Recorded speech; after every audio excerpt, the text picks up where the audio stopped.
Hello friends, मैं आपकी दोस्त सुधा सिंह विकलांग साथी ट्रस्ट के दिव्यांगम चैनल से आप सबका स्वागत करती हूं और आशा करती हूं आप लोग स्वस्थ होंगे।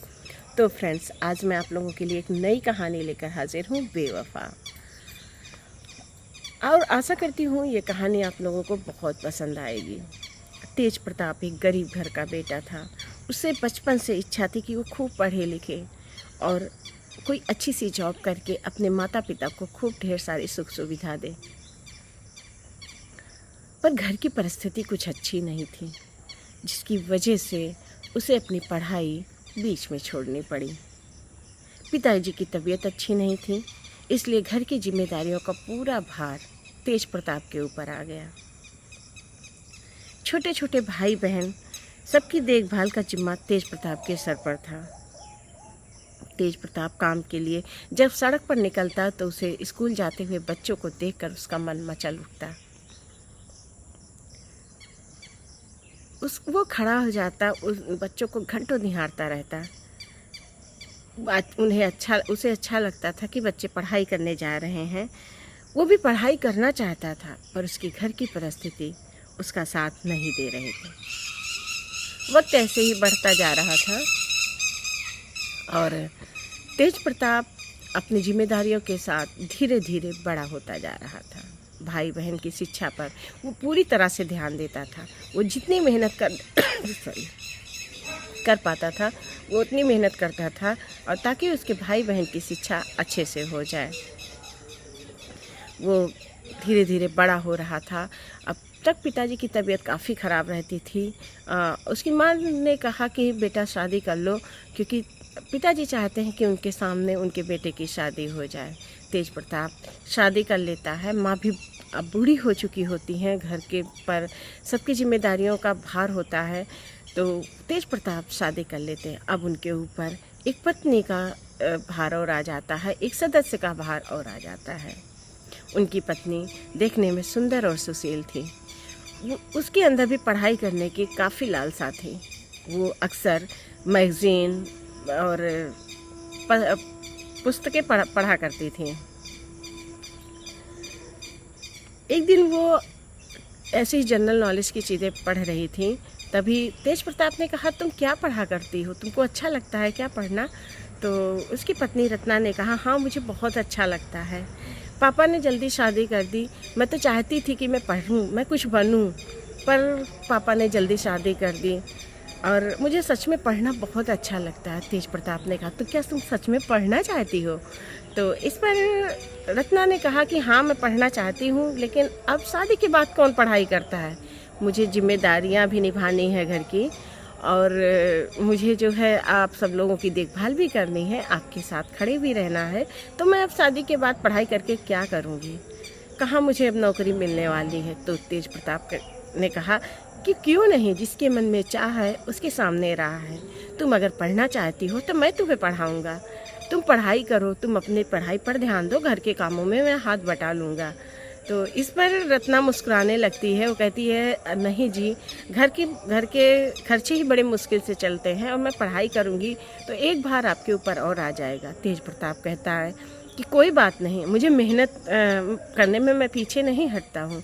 मैंने जैसे अपने भाई बहनों को पढ़ाया, मैं तुम्हें भी वैसे पढ़ाऊँगा। तुम चाहती हो ना पढ़ना, तो तुम अपनी पढ़ाई जारी रखो। तुम मुझे बता दो कौन कौन सी किताबें लानी है, मैं सब बाज़ार से ले आऊँगा। रत्ना काफ़ी खुश होती है कि उसका पति इतने खुले विचारों का है। वो अपनी घर के काम के साथ साथ अपने पढ़ाई पर भी काफ़ी ध्यान देती है। रात में जब भी उसे टाइम मिलता है वो अपनी किताबें लेकर बैठ जाती है। तेज प्रताप की आंखें जब खुलती हैं तो जब वो देखता है कि उसकी पत्नी पढ़ाई कर रही है, तो वो लाके उसे चाय ला कर दे देता है कि हाँ तुम्हें नींद ना आए, तुम पढ़ाई करो। रत्ना काफ़ी मेहनत करती है पढ़ाई में। धीरे धीरे वो इंटर की परीक्षा पास करती है। इसके बाद अब वो तैयारी करना चाहती है। वो पीसीएस अधिकारी बनना चाहती है। काफ़ी फीस महंगी है कोचिंग की, ये सोचकर तेज प्रताप एक बार उसके पैर डगमगा गए कि वो कैसे पढ़ाई कराए, कैसे पढ़ा पाएगा अपनी पत्नी को। उसकी पत्नी जो इंटर में इतने अच्छे मार्क्स लेकर आई, जो जहाँ पर सारे सर उसकी तारीफ़ कर रहे थे कि तुम्हारी पत्नी पढ़ने में वाकई बहुत अच्छी है, ये देखना आगे कुछ ना कुछ जाकर ज़रूर बनेगी।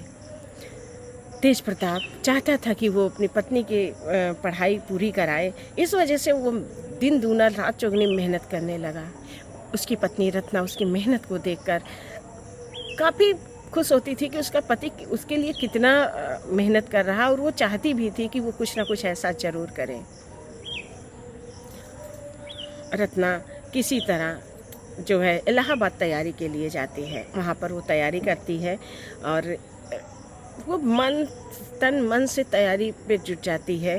और इसी बीच एक प्रकरण सुनाई देता है जिसने सारी लड़कियों की किस्मत को बदल के रख दिया था। इसी बीच एक डीएसपी सर और एक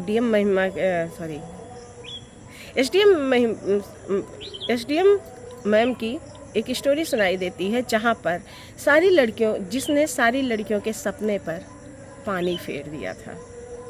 वो प्रकरण था एसडीएम मैम और एक सर के अफेयर की कहानी,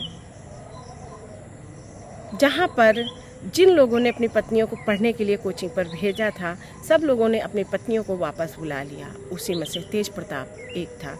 जब गांव में तेज प्रताप मजदूरी करने जाता था तो लोग कहते थे, तुमने अपनी पत्नी को पढ़ने भेजा है ना, वो भी उसी एसडीएम के जैसे ही वो कोई अधिकारी बन जाएगी वैसे ही वो एसडीएम साहिबा की तरह किसी और से अफेयर कर लेगी। तुम जैसे मजदूर से वो अपनी शादी थोड़ी ना बनाए रखेगी।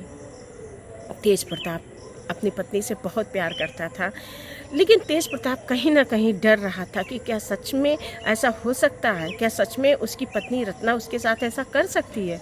लेकिन सब लोगों की बातों ने उसके मन की जो एक अपनी पत्नी को पढ़ाने की जो एक इच्छा थी उसको कहीं ना कहीं डगमगा दिया।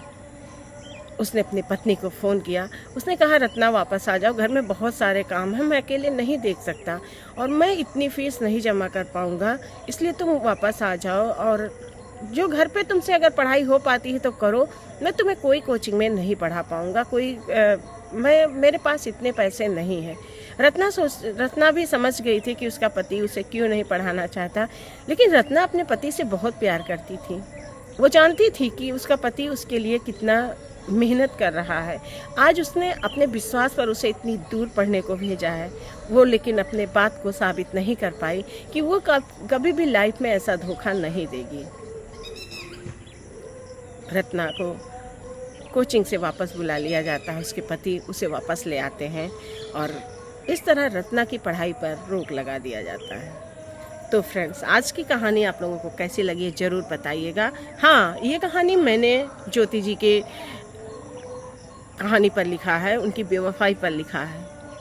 आज ना बहुत से जोक्स बन रहे, बहुत से मीम्स बन रहे कि बेटी पढ़ाओ, बीवी पढ़ाने को किसी ने नहीं कहा। पर क्या आप लोग मुझे बता सकते हैं कि अगर एक बीवी बेवफा हो गई तो क्या सारी बीवियां बेवफा होती हैं? क्या अपने पद प्रतिष्ठा को पाने के बाद अपने पति को सारी बीवियां छोड़ देती हैं? आप मेरे इस सवाल का जवाब ज़रूर दीजिएगा। और हाँ, एक ज्योति की वजह से न जाने कितनी लड़कियों के सपनों पर पानी फिर गया। क्या ये सही था? ये तो सही नहीं था ना। जिसको बेवफाई करनी है वो जॉब करे ना करे, या किसी अच्छे पद प्रतिष्ठा पे हो या ना हो, जिस औरत को बेवफाई करनी है वो ज़रूर करेगी, वो साधारण सी हाउस वाइफ ही क्यों ना हो। और ये बात मैं ऐसे बोल रही हूँ तो आप अपने आसपास नज़र घुमा के ज़रूर देखिएगा, कहीं ना कहीं आपको मेरी ये बातों में सत्यता मिलेगी।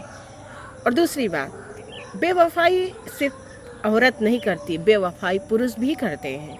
और जब दोनों बराबर के हिस्सेदार होते हैं तो सिर्फ महिला के ऊपर लांछन लगाना ये कहाँ का न्याय है? मुझे तो नहीं लगता है कि ये सही न्याय है। और रही बात डीएम साहिबा की बेवफाई का मामला सामने आने का, तो सोशल मीडिया की वजह से लोग आजकल ज़्यादा जानकारी लोगों को मिल जाती है इन सब चीज़ों की। वरना एक ज़माना और था जब जहाँ पर कोई लड़की बेवफाई करती थी या कोई लड़की कुछ गलत करती थी तो सारी लड़कियों की पढ़ाई पर रोक लगा दिया जाता था। और इसका आंखों देखा नहीं लेकिन कानों सुना उदाहरण मेरे सामने है। मेरी माँ को पढ़ने की बहुत इच्छा थी, वो डॉक्टर बनना चाहती थी। वो सच में पढ़ने में बहुत अच्छी थी, उनकी नॉलेज आज भी बहुत अच्छी है। वो स्कूल जाती थी फिर कक्षा 5 उन्होंने पास किया था। 6 में नाना जी ने उनका नाम लिखाने के लिए सोचा था। उस टाइम पर मेरे नाना जी के यहाँ अंग्रेज़ वगैरह आते थे। उस टाइम पर मेरे नाना जी भी देश की आज़ादी में उनका भी हिस्सा रहा है, उनका भी हाथ रहा है। तो मेरे नाना जी के यहाँ अंग्रेज़ आते थे, तो मेरी माँ अक्सर चाय वगैरह बना के देती थी तब, और वो लोग जब कोई क्वेश्चन करते थे तो मेरी माँ उनका आंसर करती थी हिंदी में। तो वो लोग अक्सर और नाना जी और मामा जी, मेरे मामा जी को भी शौक़ था कि उनकी बहन पढ़े लिखे। लेकिन इसी बीच जब 6 में उनका नाम लिखाने को हुआ, तो इसी बीच उस गांव की एक लड़की जो 7th में पढ़ रही थी, उसका किसी के साथ अफेयर, किसी सर के साथ अफेयर था, तो उसके साथ भाग गई, जहां पर मेरी माँ की पढ़ाई पर रोक लगा दिया गया। सिर्फ इस वजह से कि लड़कियां अगर पढ़ेंगी तो वो गलत होंगी। उनकी पढ़ने की इच्छा को दबा के अंदर ही अंदर दबा दिया गया। नाना जी ने उन्हें स्कूल नहीं भेजा। जो नाना जी चाहते थे कि उनकी बेटी पढ़े लिखे, वही नाना जी ने उनकी पढ़ाई पर रोक लगा दिया। मेरी माँ के अंदर पढ़ने की वो जो इच्छा थी वो दब के कहीं ना कहीं रह गई। और आपको पता है, मेरी माँ ने हम लोगों के जन्म के बाद, मैं तो बड़ी भी हो गई थी, हम चारों भाई बहन के जन्म के बाद मेरी माँ ने जो है पढ़ाई की। इसके बाद मेरी छोटी सिस्टर का जन्म हुआ। उसके बाद लेकिन हम 4 भाई बहन हो चुके थे। उसके बाद उन्होंने अपने हाई स्कूल का पेपर दिया था और बहुत अच्छे नंबरों से पास हुई थी। और उनके ऊपर घर का पूरा, मेरे घर में करीब 21 लोग थे। मेरे सारे बाबा, मेरे 2 बाबा थे, 2 चाचा थे और बुआ लोग थी। हम लोगों का पूरा परिवार था, करीब 21 लोग थे। और सबका खाना पानी बनाने के बाद उन्होंने पढ़ाई की और हाई स्कूल में अच्छे नंबरों से पास हुई। तो ना, पढ़ने की इच्छा हर औरत और हर आदमी के अंदर होती है, लेकिन किसी की वजह से आप उन्हें उनकी पढ़ाई से दूर रखिए, ये गलत बात होती है। ज्योति ने जो किया, वो अगर SDM ना बनती तब भी वो करती, क्योंकि उसके मन में खोट पहले से था। मैं ज्योति को कभी सही नहीं कहूँगी, क्योंकि कहते हैं ना, शादी जैसे पवित्र बंधन को अगर एक बार बांध दिया जाता है तो आप उसके साथ बेवफाई करें, ये गलत बात है। आपको उनके साथ नहीं रहना है, आप उससे बोल दीजिए मैं आपके साथ नहीं रह पाऊंगी, लेकिन बेवफाई करना ये गलत बात है। मैं ज्योति को कभी सही नहीं ठहराती हूँ, लेकिन ज्योति की वजह से उन लाखों लड़कियों के भविष्य को अंधेरे में रखना, ये मुझे बहुत गलत लग रहा है। हर जगह जोक्स, मीम्स बन रहे हैं, बीबी मत पढ़ाओ, बीबी ना पढ़ाओ। क्या बीबी पढ़ने के बाद बदल जाती है? मुझे तो ऐसे नहीं लगता है। और रही बात, हर आदमी औरत के खिलाफ खड़ा हो रहा है, औरत को गलत कह रहा। लेकिन क्या अगर आपको एक अनपढ़ बीबी, अगर आपके बेटे की शादी एक अनपढ़ लड़की से कर दिया जाए तो आप करोगे? आप तो यही चाहोगे ना कि वो नौकरी करे। क्या आजकल लोग चाहते हैं कि उनकी बहू नौकरी, जॉब वाली ही हो। तो अगर आप बहू जॉब वाली ढूंढ रहे हो, तो आप दिमाग पर यह भी रखो कि लड़कियों को पढ़ाना बहुत ज़रूरी है। अगर लड़कियों की शिक्षा पर रोक लगा दिया गया तो आपकी लड़कियां कहीं की नहीं होंगी। ना वो अपने राइट्स के बारे में जानेंगी, ना वो अपने बच्चों को अच्छी शिक्षा दे पाएंगी, ना वो अपने पति का घर संभाल पाएंगी। आज पत्नी कंधे से कंधा मिलाकर चलती है। क्यों? क्योंकि उसके पास शिक्षा है। वो हाउसवाइफ होते हुए भी अपने पति के साथ कंधे से कंधा मिलाकर चलती है, क्योंकि वो शिक्षित है। तो शिक्षा पर रोक मत लगाइए। बीवी को भी पढ़ाइए, बेटी को भी पढ़ाइए। और रही बात, जिसको बेवफाई करना है, वो चाहे जॉब करे चाहे ना करे, वो बेवफाई ज़रूर करेगी। तो ऐसे लोगों के चक्कर में उन लड़कियों की किस्मत पर प्लीज़ ताला मत लगाइए। उन लड़कियों को पढ़ने दीजिए। बस मेरी यही रिक्वेस्ट है, और मेरी कहानी सुनाने का उद्देश्य भी यही है। अगर आप लोगों को ये कहानी पसंद आती तो please like, comment and share कीजिएगा, और मेरी कहानी को ढेर सारा प्यार दीजिएगा। और एक क्वेश्चन आप लोगों से, क्या आपको लगता है कि ज्योति ने जो किया उसकी सज़ा सारी लड़की जात को मिलनी चाहिए? अगर हाँ तो कमेंट में ज़रूर बताइएगा, और नहीं तो वो भी बताइएगा। मैं इंतज़ार करूँगी आपके कमेंट का। इसी के साथ मैं आप लोगों से विदा लेती हूँ, फिर मिलती हूँ। तब तक के लिए बाय।